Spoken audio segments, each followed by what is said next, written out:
ఓం శ్రీ గురుభ్యో నమః. శ్రీ శ్రీ శ్రీ యోగి రామానంద గురుపాదుకా పూజయామి. శ్రీ లలితా సహస్రనామ స్తోత్రంలోని 63వ శ్లోక వివరణ. సుప్త ప్రాజ్ఞాత్మిక తుర్యా సర్వావస్థా వివర్జిత సృష్టికర్త్రి బ్రహ్మరూప గోప్త్రి గోవిందరూపిణి. సుప్త నిద్రావస్థను సూచించినది అని అర్థం. ఈ అవస్థలో బాహ్య వస్తువులను గురించిన జ్ఞానం ఏమాత్రం ఉండదు. అందుకే నేను సుఖంగా నిద్రపోయాను, నాకేం తెలియదు అంటారు. ఇలా చెప్పడం వల్ల అవిద్యా వృత్తులు 3 ప్రస్ఫుటం అవుతాయి. అజ్ఞానం, అహంభావం, సుఖం, ఈ 3 వృత్తులు కలది సుషుప్తావస్థ. ఈ అవస్థకు అభిమాని ప్రాజ్ఞుడు. స్వప్నావస్థలో పంచేంద్రియాలు పనిచేయకపోయినా వాటి పని మనస్సే చేస్తుంది. ప్రాణం ఉన్నప్పటికీ జీవికి ఏమీ తెలియని స్థితి ఇది. ఏమీ తెలియకున్నా స్పర్శ మాత్రం ఉంటుంది.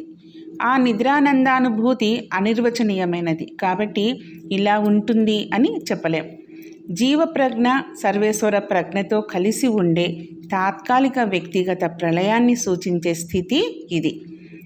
ఏమీ తెలియని గాఢ నిద్రావస్థ అయినప్పటికీ మెలకువ రాగానే తాను సుఖంగా నిద్రించిన అనుభూతి, జ్ఞానం మాత్రం ఉంటుంది.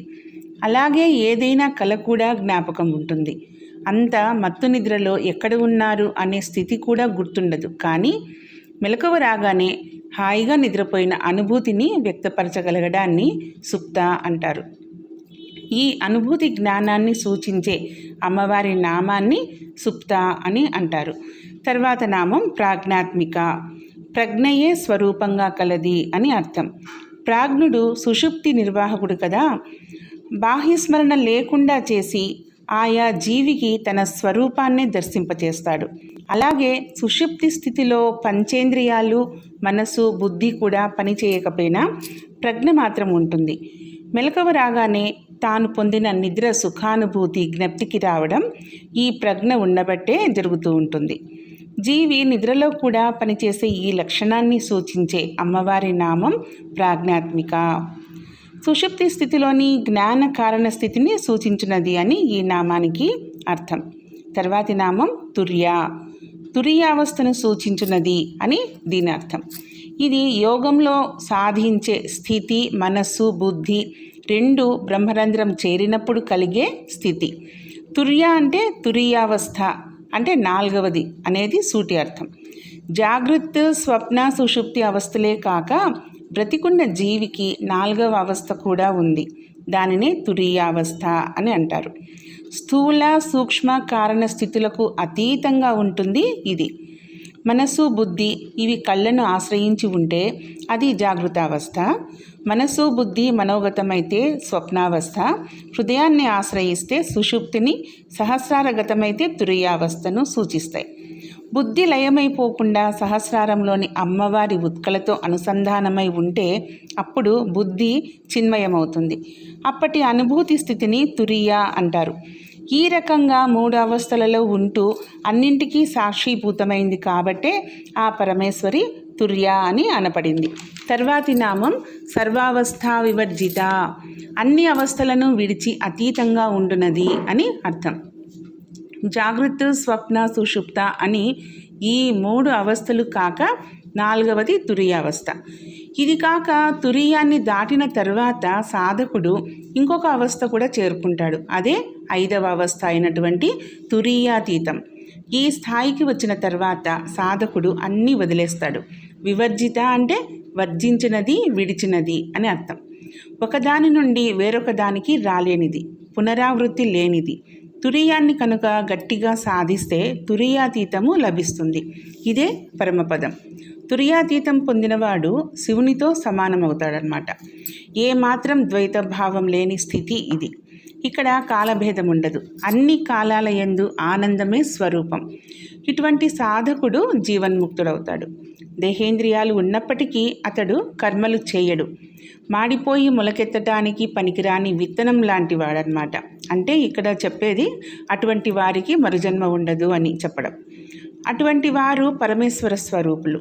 బయట ప్రపంచంలో మెలకువగా ఉండటం విశ్వరూప లక్షణాన్ని, తన యందు తాను మేల్కొని ఉండటం జాగరణి లక్షణాన్ని, ఏ ఒక్కని యందు కూడా తాను మెలకువగా ఉండలేకపోవడం స్వపంతి లక్షణాన్ని, సూక్ష్మ స్వప్న లోకంలో ఉండటం తైజసాత్మిక లక్షణాన్ని, ఇతరుల యందే కాక తన యందు తాను కూడా మేల్కొనకపోవడం సుషుప్తి లక్షణాన్ని, సాధారణ ప్రజ్ఞ కాక విశేషమైన విశిష్టమైన అందలి లోకంలో ఉండగలగడం ప్రాజ్ఞాత్మిక లక్షణాన్ని, తనను గురించి పూర్తిగా అవగాహన కలిగించే బుద్ధిని కలిగి ఉండటం తురీయ లక్షణాన్ని, శరీరంతో ఉండి కూడా అన్ని అవస్థలకు అతీతంగా ఉండి నిరతిశయ ఆనంద స్థితిలో ఉండటం సర్వావస్థ వివర్జిత లక్షణాన్ని సూచిస్తాయి.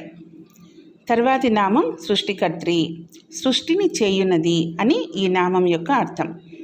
ఈ నామం నుండి పంచకృత్య పరాయణ వరకు ఉండే నామాల్లో అమ్మవారి పంచకృత్యాలు, ఆ కృత్యములకు అనుగుణమగు రూపనామాలు వివరించబడతాయి. సృష్టిని చేయడం అమ్మవారికి పంచకృత్యాల్లో ప్రథమ కృత్యం అవుతుందన్నమాట. బ్రహ్మానుభూతి నుండి జీవి అనుభూతి వేరవడానికి చేసే కృత్యమే సృష్టి కృత్యం. జగత్ నిర్మాణమే సృష్టి.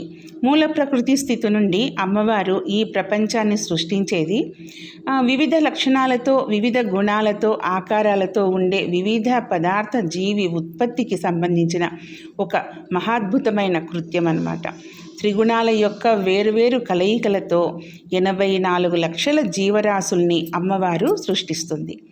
మండలాత్మకమైన రాశి చక్రం కూడా కృత్తికా నక్షత్రంలో ప్రారంభం అవడం వేదాంగ జ్యోతిష్య సాంప్రదాయం. ఈ రకంగా సృష్టి జరుగుతుంది. ఆ సృష్టికి కర్త పరమేశ్వరి కాబట్టి సృష్టికర్త్రి అని అనబడుతుంది.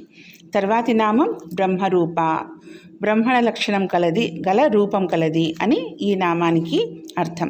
బ్రహ్మణం అంటే విచ్చుకొనుట. ఒక్కడుగా ఉన్న పరబ్రహ్మ నుండి స్థావర జంగమాత్మకమైన సమస్త ప్రపంచాన్ని విచ్చుకునేట్లు చేసే లక్షణాన్ని కూడా బ్రహ్మణము అని అంటారు. అమ్మవారిలో గల ఈ లక్షణాన్ని రజోగుణానికి సంబంధించిన బ్రహ్మ ద్వారా వినియోగింపచేసే యావత్ సృష్టి నిర్మాణానికి అమ్మవారు కారకురాలైంది కాబట్టే అమ్మవారికి బ్రహ్మరూప అనే నామం వచ్చింది. అమ్మవారు సూచించు జాగృత్, స్వప్న, సుషుప్తి, తురీయావస్థలు 4 బ్రహ్మ యొక్క 4 తలలుగా సమన్వయపరచుకోవచ్చు. అంతేకాదు ఈ బ్రహ్మ 4 తలలు పరా, పశ్యంతి, మధ్యమ, వైఖరి, వాక్కు స్థితులను కూడా సూచిస్తాయని సమన్వయపరచుకోవచ్చు. తర్వాతి నామము గోప్త్రి. గోప్త్రి అంటే గోపన లక్షణం అనగా సంరక్షణ లక్షణం గలది అని అర్థం. సత్వగుణ ప్రధానమై సకల జగత్తును రక్షిస్తున్నది కాబట్టే పరమేశ్వరి గోప్త్రి అనబడుతుంది. జగత్తులోని అన్ని జీవుల యందు పరమేశ్వరి రహస్యంగా దాగి ఉంటుంది కాబట్టి గోప్త్రి అనబడుతుంది. శ్రీ విద్య చాలా గుప్తమైన విద్య. దానిని ఎవరికి పడితే వారికి చెప్పరాదు. ఈ విద్యను రహస్యంగా ఉంచి గురు శిష్య పరంగా పరలోకంలో వ్యాప్తి జరిగేటట్లు చూస్తున్నది కాబట్టి అమ్మ జగన్మాత గోప్త్రి అనబడుతుంది. తర్వాతి నామం గోవింద రూపిణి. విష్ణుమూర్తితో రూప సమన్వయము కలది అని అర్థం. సర్వవ్యాపక లక్షణం కలిగిన వారే ఈ అమ్మవారైన ఉమాదేవి. ఆవిడ సోదరుడైన విష్ణుమూర్తి. ఇక్కడ సోదరుడు సోదరిగా వర్ణిస్తున్నా నిజానికి ఇద్దరూ ఒక్కటే. ప్రకృతిలోని శక్తి, ఆ ప్రకృతి అంతా జగన్మాత స్వరూపం. ఆ తల్లి యొక్క పురుష రూపం నారాయణుడు, శ్రీ మహావిష్ణువు యొక్క స్త్రీ రూపం పార్వతి. వారికి భేదం లేదన్నమాట. అదేవిధంగా శివుడు లక్ష్మీ స్వరూపం. నారాయణుడు పార్వతిగా మారితే లక్ష్మీదేవి శివస్వరూపం. శక్తి రూపంలో వీరికి భేదం లేదు. అనేక రూపాల్లో కనిపిస్తున్న ఒకే శక్తి అమ్మవారు. ఆమె కిరణాలు అనేక శక్తులుగా సృష్టిలో అనేక రూపాలుగా పాలిస్తున్నాయి. తిరిగి ఆ జగన్మాతలోనే లీనమైపోతుంది. అలాగే నారాయణ స్వరూపంలో ఉన్న శక్తి కూడా అమ్మవారే. గోవిందనామాన్ని విడదీస్తే గో ప్లస్ వింద. గో అంటే కిరణాల ద్వారా, వింద అంటే పొందునట్టి రూపం కలది అని అర్థం. అందుకే అమ్మ గోవింద రూపిణి అనబడింది. ఓం శ్రీమాత్రే నమః. ఓం శ్రీ గురుభ్యో నమః.